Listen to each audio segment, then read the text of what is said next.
হজরত ইউনুস আলাইহাসাল্লাম বছরের পর বছর ধরে ইরাকের নিনেভা শহরের মানুষদের আল্লাহর পথে আসার দাওয়াত দিচ্ছিলেন, কিন্তু শহরের মানুষরা ছিল অত্যন্ত অহংকারী। তারা তার কথা শুনলই না, উল্টো তাকে নিয়ে ঠাট্টা বিদ্রুপ করতে লাগল। দীর্ঘ সময় চেষ্টা করার পরও যখন কেউ ঈমান আনল না, তখন ইউনুস আলাইহাসাল্লাম হতাশ হলেন। তিনি আল্লাহর চূড়ান্ত আদেশের অপেক্ষা না করেই নিজের আবেগের বশে শহর ছেড়ে চলে যাওয়ার সিদ্ধান্ত নিলেন। যাওয়ার আগে তিনি ঘোষণা করে গেলেন যে ৩ দিনের মধ্যে এই শহরের ওপর আল্লাহর কঠিন আযাব নেমে আসবে। নিনেভা শহর ছেড়ে ইউনুস আলাইহাসাল্লাম একটি নদীর তীরে পৌঁছালেন এবং যাত্রী বোঝাই একটি জাহাজে চড়ে বসলেন। কিন্তু জাহাজটি যখন মাঝ নদীতে পৌঁছাল, হঠাৎ আবহাওয়া খারাপ হয়ে গেল। চারদিক অন্ধকার হয়ে এক ভয়াবহ ঝড় শুরু হল। বিশাল বিশাল ঢেউ এসে জাহাজটিকে ডুবিয়ে দেওয়ার উপক্রম করল। জাহাজের নাবিক ও যাত্রীরা মনে করল, নিশ্চয়ই জাহাজের মধ্যে এমন কেউ আছে যে তার মনিবের অবাধ্য হয়ে পালিয়ে এসেছে। জাহাজের ওজন কমানো এবং সেই ব্যক্তিকে চিহ্নিত করার জন্য তারা লটারি করার সিদ্ধান্ত নিল। নিয়ম হল, যার নাম লটারিতে উঠবে তাকে সাগরে ফেলে দেওয়া হবে।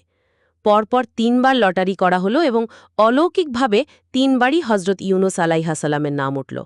ইউনুস আলাইহাসাল্লাম বুঝতে পারলেন এটা আল্লাহরই ফয়সালা। আল্লাহর অনুমতি ছাড়া নিনেভা ত্যাগ করার কারণেই আজ এই পরিস্থিতি।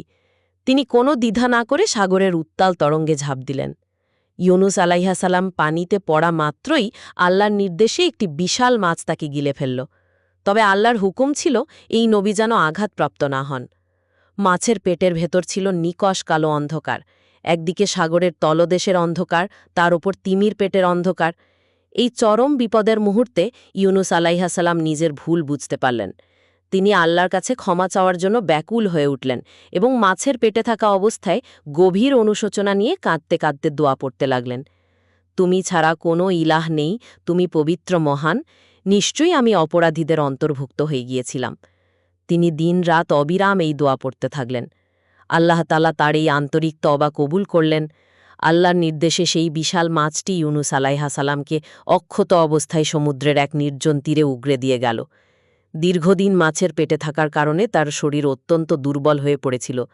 সেখানে আল্লাহর রহমতে একটি গাছ গজিয়ে উঠল, যার ছায়ায় বিশ্রাম নিয়ে এবং ফল খেয়ে তিনি আবার শক্তি ফিরে পেলেন।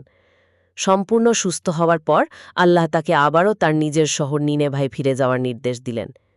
ইউনুস আলাইহাসাল্লাম যখন নিনেভায় ফিরে এলেন, তিনি দেখে অবাক হলেন যে মানুষগুলো একসময় তার কথা শুনত না, আজ তারা সবাই আল্লাহর ওপর ঈমান এনে অত্যন্ত শান্তিতে বসবাস করছে। আসলে তার চলে আসার পর নিনেভাবাসীরা নিজেদের ভুল বুঝতে পেরে আল্লাহর কাছে ক্ষমা চেয়েছিল এবং আল্লাহও তাদের মাফ করে দিয়েছিলেন।